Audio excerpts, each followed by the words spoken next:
A disgustingly pathetic J.D. Vance traveled to the Arizona southern border this week, on Thursday actually, where he attempted to somehow blame Kamala Harris, or at least link Kamala Harris, to his mother's drug addiction from when J.D. Vance was a child growing up in the 1980s. Here is what Vance said at the border. A lot of you know my story, and I have been a little kid waiting at the bedside of his mother, angry that his mom took something that she shouldn't have taken, but praying to God, please, Jesus, let her wake up. And the unfortunate truth is, because of the poison that Kamala Harris has let come into this country, there are a lot of those prayers that won't be answered. There are a lot of parents that won't wake up because when you take, the certain drug that starts with an F, you don't wake up.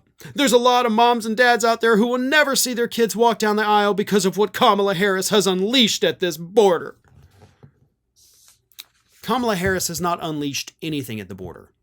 In fact, drug seizures at the border are actually higher today than they were during the Trump administration. And that's what we want. We want the drugs to get seized and destroyed. We do not want them coming into the United States.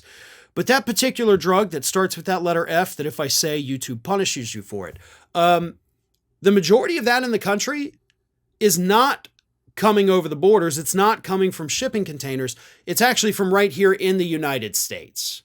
I mean, yes, it does come over the border, sure, but most of it does not.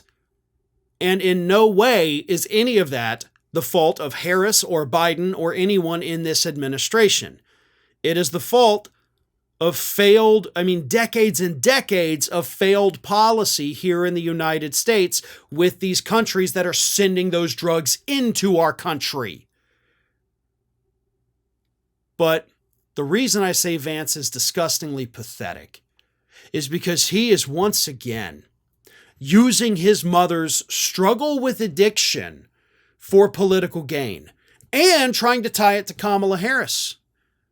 So when Vance started that, he said, a lot of you know my story. So let's talk about your story, bud, because I did a little digging this morning, and here's what I found.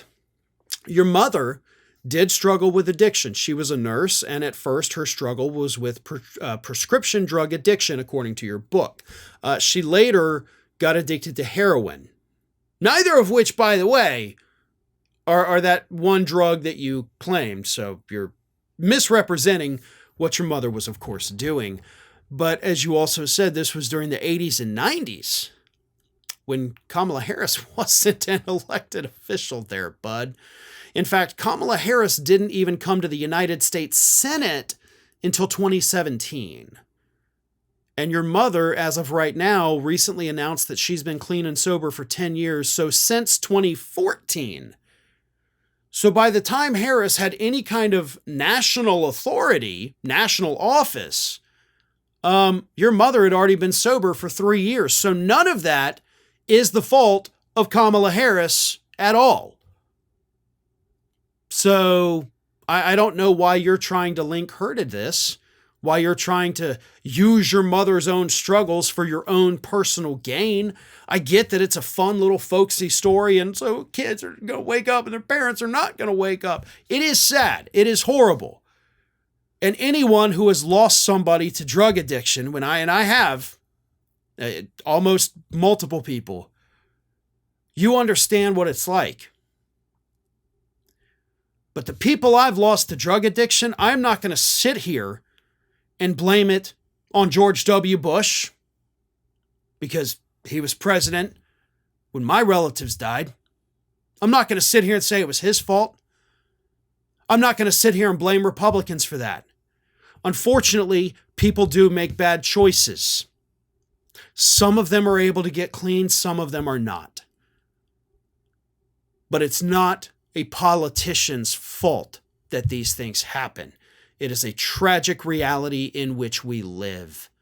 But J.D. Vance is trying to turn it into something it's not for political gain, to make up for the fact that he has managed to piss off most of this country in the last week. Well, guess what, bud? You didn't do yourself any favors with that little political stunt you pulled at the border this past Thursday. Hi, everyone. This here is little Athena. And Athena would like to know why you haven't subscribed to Fair and Balanced yet. So please, don't let Athena down. Subscribe today.